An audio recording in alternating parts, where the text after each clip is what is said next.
Well, first of all, let me introduce myself. I'm Tony Lasagna. Excited to be commentating this top 6 with the soon-to-be birthday boy himself. I am YoWazPoppin, the main TO here at UW Whitewater, as well as the most sponsor of YoWazPoppin Birthday Bash. It is your boy YoWazPoppin, and we are going to get into our top 6 right now. We have Spencer versus Giant Woman, and I believe we're seeing Giant Woman go Game&Watch. Yeah, this is a bit of a surprise. I guess if you've seen Giant Woman just run through this bracket so far. I mean, Giant Woman from the last placing, you know, I was talking to one of the players here as the SDs immediately into the game. Very unfortunate to see Giant Woman, but as I sing his praises. But Giant Woman, he has had a fantastic bracket so far. He's taken out Crimson, Maturban, and the number 3 player in Wisconsin, Caden, with his incredible Pikachu. It's shown a lot of patience. I will say, Maturban, the fact that taking out Maturban in winners is very crazy, because that man is probably the best player we have here on campus, and the fact that we are having this big event, and I love it when I see people come here to our competition and start taking out players of our #1 seed, because we saw Maturban, he's goated. But now Giant Woman comes into our scene, and is like, I know he's goated, but you know how goated I am.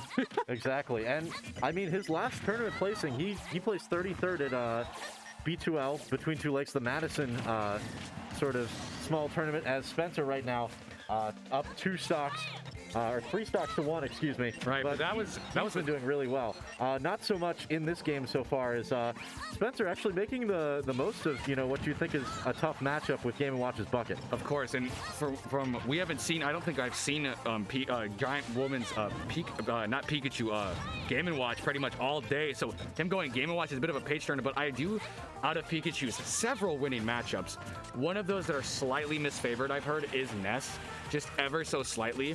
So maybe Giant Woman just doesn't like the Ness matchup, and that's why he has the Game&Watch, because Game&Watch is one of those funny characters that just somehow works.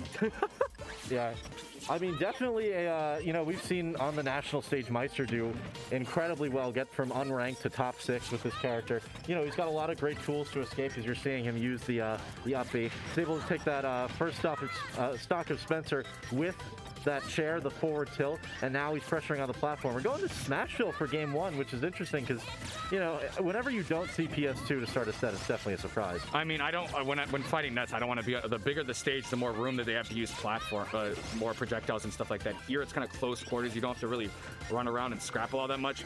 Seems like, I don't know who won the striking or whatnot, but it seems like both players just want smaller area to just take control of that neutral. But the thing is, I think that might be the game, depending on DI. Yeah, that was very close, but that's going to be game 1 going in favor of Spencer. I mean, Game&Watch is, you know, I believe one of the top 5 lightest characters in Smash Ultimate, but that seemed like it was a little questionable. With that SD, though, we have to think about that, too, because he SD'd at, like, I don't know what the exact percentage he was at, but I know it wasn't. It was very low. It was definitely very low. So we'll see if Giant Woman can reset himself. I'm going to reset this name, as it says Gaint Woman.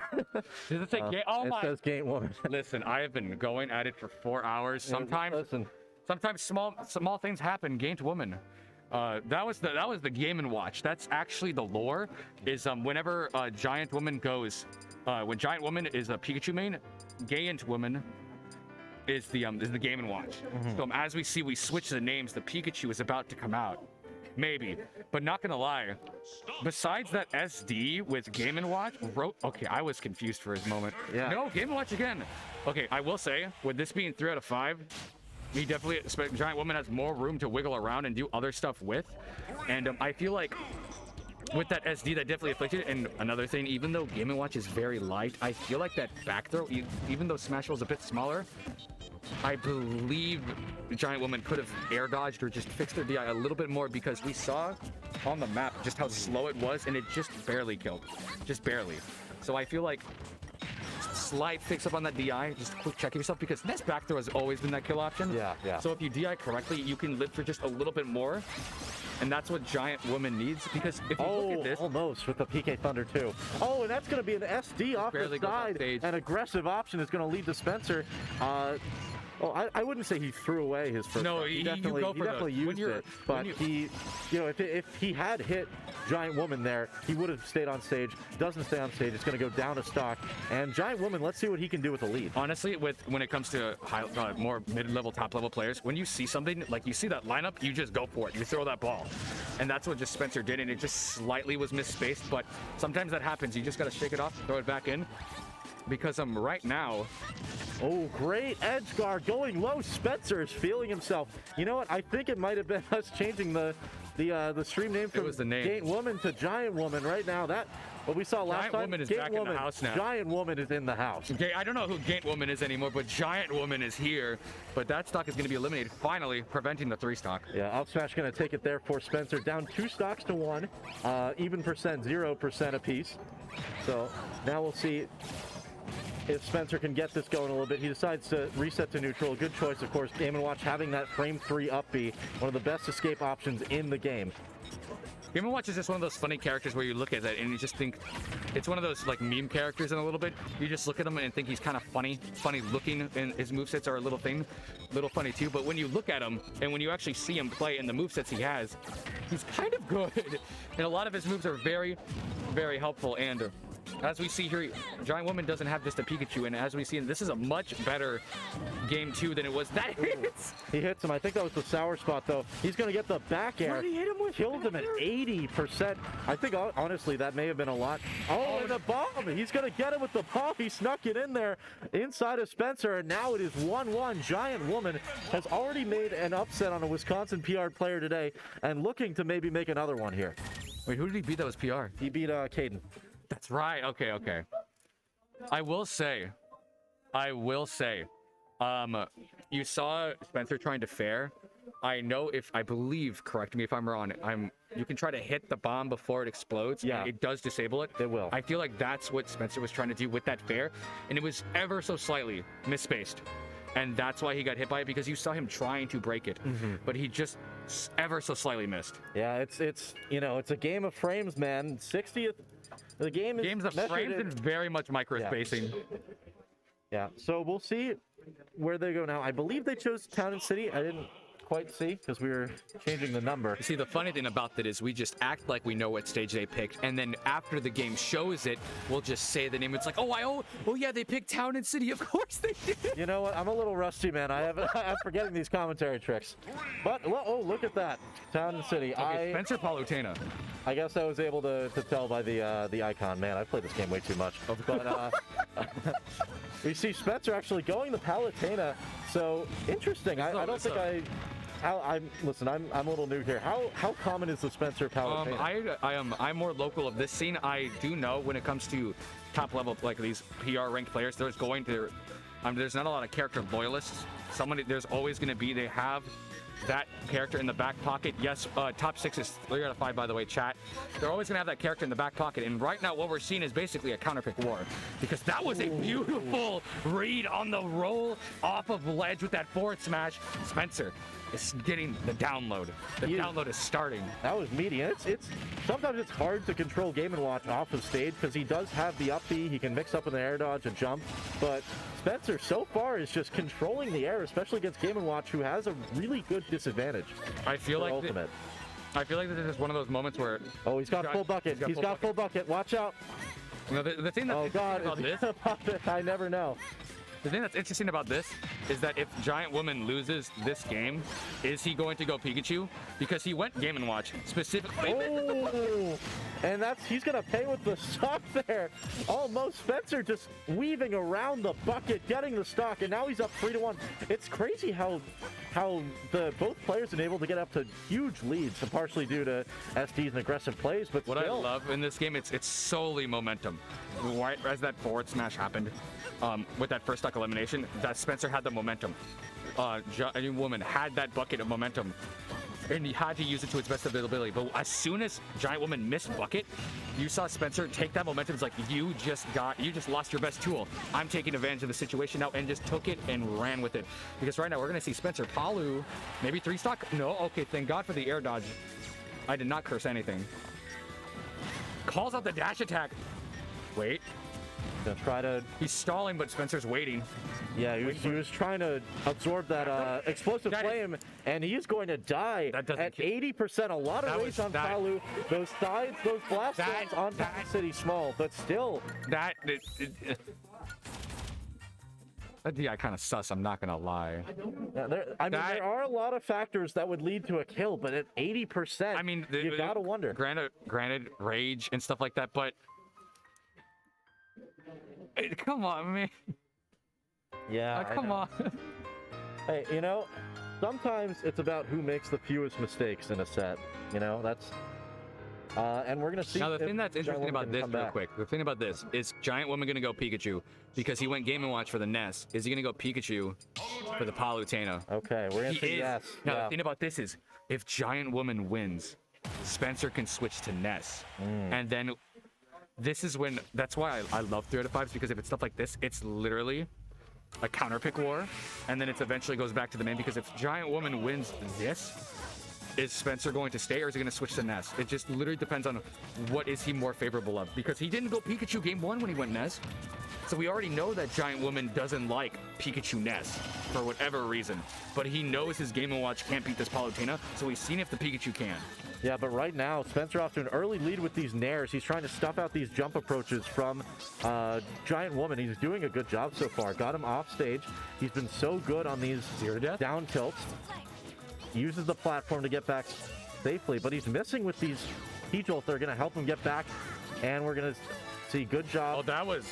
I think that was supposed to be a full hop, potentially. No, that was a full hop. It's just slightly... The Pikachu went slightly higher than anticipated. If that was a normal weight, that would have been a kill. But because Pikachu is lighter, that's right there probably would have been an up air situation instead of a back air, but that's fine. When you're up this much, small things like that is just be careful. You just have to make sure you are not losing too much percent right here, because you want to get this kill without letting Giant Woman take any extra credit along with it.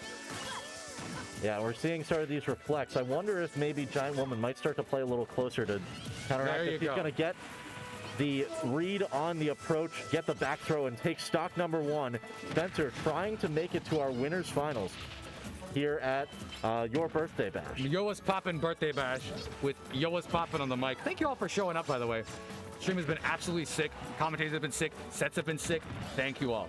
But with that, we still got game 4. I feel like it's nice because when Spencer's reflecting these T-jolts, he's not letting Giant Woman just throw it out in his face. Like, you can't T-jolt me, I'm just going to reflector it.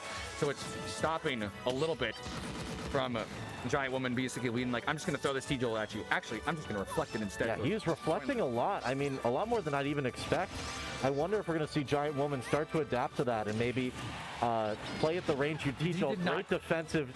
Our offensive Thunder almost gets the up air, but here we're at 159. This is sort of where the one problem with Pikachu as he gets the kill. I was going to make the point that sometimes Pikachu struggles to kill. I'm not going to lie. If Giant Woman did not jump when he went for that Thunderbolt, I'm pretty sure that would have hit Spencer, and it would have spiked, and that would have been the sickest thing, but it's still kind of hit.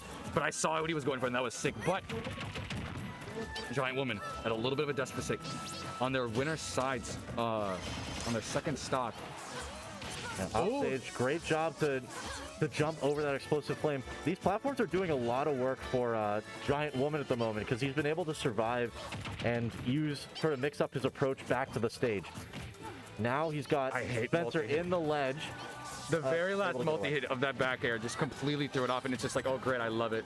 Well, good counter. I mean, that's the thing about Palutena. It's both a reflector and a counter. So, you know, whether he throws out the T-jolt or actually goes in for an approach, gets the back air. Greedy, but finally gets that good air dodge. That's really good DI there from a Giant Woman, too. That looked like he was right at the blast zone. Even though if that counter, with that forward air, the counter, it was just basically it was just stopping that option from happening, because it's either you air dodge, you just almost with the trump. Ledge trump. I feel like that counter was very good there, even though it didn't really get a lot of damage. It was just a, hey, get off me. I know you're approaching too much. Hits him. Ledge invincibility gone. Now he has to come back to the air, and he eventually gets down. Good job by Spencer to get rid of that. But however, that was a lot of percent put on Spencer. I will say one quick thing. That was a lovely falling up air, but moving forward a little bit, Spencer's getting a little bit iffy with these grabs. We saw that dash grab just barely miss, and I feel like another one right. Oh, sorry, that was Giant Woman. No, you're fine. The Giant Woman needs to capitalize on these small little transactions, because when you're playing against these good players, That recovery call out was very, very good. But when you get these small opportunities in these small windows, you have to optimize it to your best chance because you don't know when your next window is going to come, and you have to probably get this right here. Yeah. Now Spencer at the ledge trying to get back, gets the regrab, misses the. This is the ledge invincibility. I saw what he was trying to do, but I did not like that down air at all. That sent straight up. That not going to connect. A lot of pressure. Gonna get back to the oh platform. my God. Great mix up, and eventually Giant Woman's able to get center stage. Right now, Giant Woman on his last stock, trying to take off the second stock of Spencer. Man just parries a multi-hit and gets the punish and gets the stock for it. Okay. Giant Woman, winner side stock. Wait a minute. Ooh, tries to go for recovers, the spike. I don't think that would have killed. That probably wouldn't have killed, but that would have been an easy opportunity just to add another layer of gimp onto that. An amazing wait by Giant Woman to barely miss that explosive flame. He stayed on the edge right before it hit the blast zone. Very much so. That definitely would have put him in a very bad situation. Oh, thought he was going to go for that Pikachu. I heard the sour hit, and when you get Pikachu sour hit on the up air, shit just happens. Oh no, that's it. This might be it. Yeah, Town and City, short blast zones on the side. Even at 100, Pikachu Light, that's going to kill every time. All because in that small microtransaction, you saw him trying to punish the recovery, and you saw him try to hit that up air. He tried to call out this teleport, and instead he tried to call it out with an up air, but it was just ever so slightly misspaced. Ever so slightly misspaced, and he fell, and then he lost